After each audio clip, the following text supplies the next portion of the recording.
yung na-brine na yung bangus. Binabad ko siya ng 30 minutes sa water with salt para matanggal yung mga dugo-dugo nito, matanggal yung lansa niya. Tapos nilagay ko yung cloves of garlic, laurel leaf, saka bell pepper. Wala akong carrots kaya okay lang. Kung ano na lang yun nandito sa bahay, yun na lang ginamit ko. Tapos inaayos ko yung bangus para mamaya lalagyan natin ng mga oil. Ayan. Tapos natin ayusin, lagyan natin ng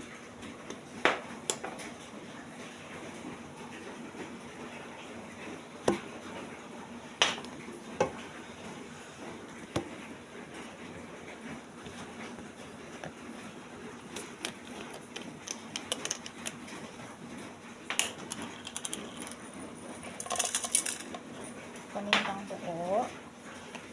Tapos lagyan natin ng konting suka.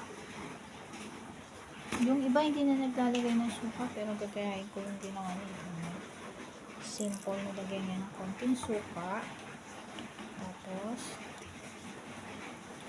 lagyan natin ng asin. Lagyan natin ng asin.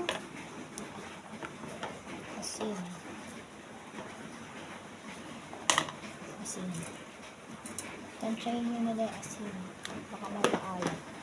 Tapos betchin. Lagyan natin ng konting betchin.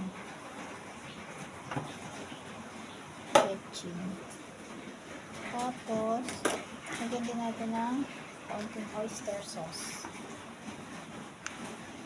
Hindi lang. Optional lang naman siya, pero meron na kasi ako dito sa bahay. Kaya lalagyan na rin natin, pampalasa na rin siya. Tapos lagyan natin ng kaya tinawag na oil. Kailangan ng oil. Dahil ang gagamitin ko ay ang chili garlic oil ng aking tita. Hindi ko nalalagyan ng mga sili dahil maanghang na to. Oil.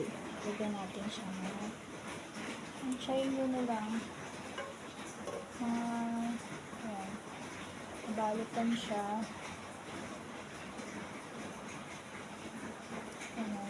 Langis. Ng oil. Tapos, hindi natin pupunin ito ng oil. Kasi baka maluto. Baka maprito yung ating bangus.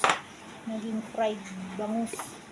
Para medyo mabalance yan. Hindi masunog. Lagyan natin ng water. Ayan. Dagdagan pa natin yung tubig. Lagyan pa natin tubig hanggang malunod yung bangus para maluto siya. Ayan. Haluin natin para pumunta sa ilalim yung ulo ng bangus. Maluto siya.